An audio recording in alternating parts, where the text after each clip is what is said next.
Mambo vipi mwanamichezo, karibu ndani ya A-Sport tupeane taarifa mbalimbali za kimichezo. Mimi hapa ni binti po Imelda po, tupeane miale mengi ambayo yanajiri. Tunafahamu vikosi vya timu wa taifa ama timu za taifa zipo katika mataifa yao, na hapa nyumbani Tanzania Simba, Yanga na Azam pamoja na timu zingine ambazo zinashiriki wachezaji wa ligi kuu Tanzania bara. Wachezaji mmoja katika timu za kati wamechukuliwa, wameenda kutumikia mataifa yao. Tukizungumzia timu kama Singida Black Star, kuna wachezaji wamechukuliwa, goalkeeper Nigeria. Tukizungumzia Azam FC, Sila naye amechukuliwa, yupo katika taifa lake. Nikizungumzia timu hizi kubwa ama ligi kuu Tanzania bara, kuna wachezaji wengi wameenda kutumikia mataifa yao, sio hapa nyumbani Tanzania tu, hata bara la Afrika kwa ujumla pamoja na kwenye timu zingine duniani. Ni international break, tunafahamu hilo. Sasa hivi vikosi ama ligi zimeweza kupisha international break.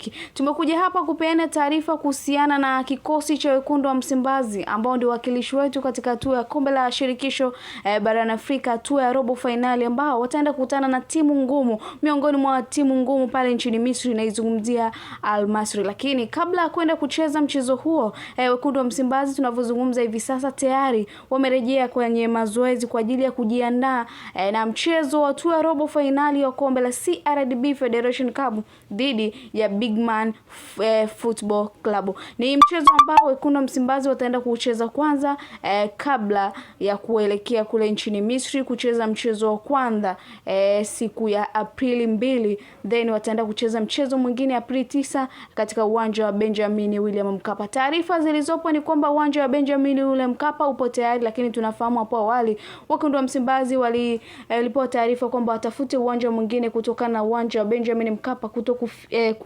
kutokufidhi ama kutokizi yale matarajio ya kafu. Lakini sisi hapa tusimame kwa ajili ya wekundu wa Msimbazi na kile ambacho kocha Faldu, raia kutoka Afrika Kusini, amesema yeye anajiandaa, na ndio maana anampa kila mchezaji nafasi ya kucheza, kwa sababu kuna mashindano matatu ambayo wekundu wa Msimbazi wanayacheza. Nikinukuu, ametaja mashindano ya ligi kuu Tanzania bara ambao wamesimama kwenye kundi wakiwa na michezo 8 kwenye msimamo wa ligi kuu Tanzania bara, wakitofautiana na alama moja dhidi ya Young Africans. Lakini kwenye upande wa kombe la Federation, kimaanisha CRDB Federation, wapo katika hatua ya robo finali, na wiki ijayo wanaitafuta hatua ya nusu finali dhidi ya Bigman FC. Lakini bila kusahau mashindano makubwa barani Afrika, mashindano ya pili kwa ukubwa, nikimaanisha kafu kwenye kombe la shirikisho barani Afrika. Kocha Faldo amezungumza uwiano namna kuwapa wachezaji mbalimbali. Amesema katika kipindi hichi ndio maana toka ameanza kuingia Simba alikuwa anampa kila mchezaji nafasi yake ya kucheza, ili kila wakati ukifika kulingana na mashindano yaliyopo, ili aweze kupata nafasi ya kutosha na kila mmoja aweze kuonesha ukubwa wake. Lakini pia kuhusiana na mchezo dhidi ya Al Masry, amesema ni mchezo mgumu kama ulivyokuwa mchezo dhidi ya Al Ahly Tripoli. Ni timu ambazo zina uwiano, zinafanana. Tunafahamu nao ni miongoni mwa timu ambazo zimefanya vizuri kwenye upande wa kombe la shirikisho barani Afrika. Analifahamu hilo na amekuwa akitengeneza mazingira mazuri ili kufika mchezo huo kila mmoja awepo sawa. Ametaja idadi ya magoli, amesema hawahitaji kuruhusu magoli mengi wakiwa ugenini, lakini wanatamani kufunga magoli mengi, na ndio maana amerejea kambini mara moja kwa ajili ya kuweza kufundisha na kuendelea kuwapata training kwa ajili ya kukabiliana na mchezo huo. Bila kusahau tukikumbusha kwamba mtazamaji wetu kwamba Simba wanahitaji kufunga idadi ya magoli. Hapa sasa hivi kwenye hatua ya robo finali wanaangaliwa ranking za magoli. Ukiruhusu magoli mengi ukiwa nyumbani, ukaenda ugenini usipofunga magoli, bila shaka unatoka. Inaangaliwa aggregate. Ukifunga 3 mwenzao akifunga 2, anaangalia ugenini ni yapi, unaweza unasonga mbele katika hatua inayofuata. Tunafahamu safari ya wekundu wa Msimbazi imekomeshwa mara kadhaa. Amekomeshwa ligi ya mabingwa barani Afrika dhidi ya TP Englebert Mazembe,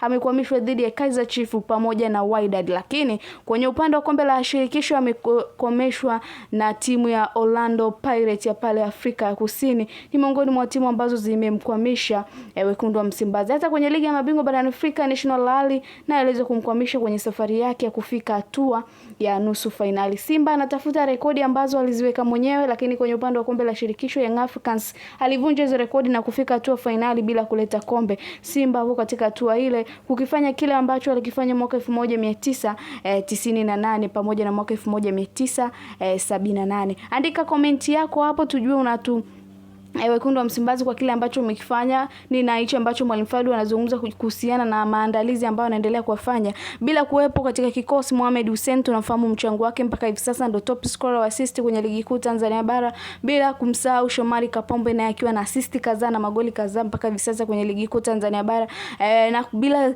kumkosa kiungo wake, nikimaanisha kwamba Yusuf Kagoma anamkosa, Kamara anamkosa, pamoja na Che Malone Fondo ambaye yeye yupo katika majeraha. Na Aishi Manula, mmoja wa wachezaji ambao wenye uzoefu mkubwa, lakini hajatumika mara nyingi kwenye msimu huu wa ligi kuu Tanzania bara mpaka hivi sasa walikofikia. Nini ambacho na maoni yako kuhusiana na maandalizi yao wekundu wa Msimbazi ukienda kumkabili timu kutoka pale nchini Misri, nikimaanisha Al Masry, kwa namna wawekezaji wake na wakitamani sana kuvunja mwiko wa kuvuka hatua ya robo finali kwa miaka hivi karibuni.